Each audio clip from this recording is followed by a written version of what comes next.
ఇలలోననే జన్మమెత్తినప్పటి నుండి పలుగడించి తినయ్య పాతకములు.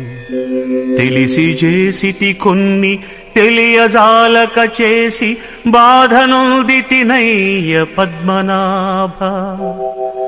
అనుభవించెడినప్పుడతి ప్రయాసం బంచు ప్రజలు చెప్పగ చాలా భయము కలిగి. ఎగిరిపోవుటకునై ఏ ఉపాయం వైన చేసి చూతమటంద చేత కాదు. సూర్య శశినేత్ర నీ చాటుజొచ్చినాడ కలుషములు త్రుంచినన్నేలు కష్టమనక. భూషణ వికాస శ్రీధర్మపుర నివాస దుష్ట సంహార నరసింహ దురిత దూరా.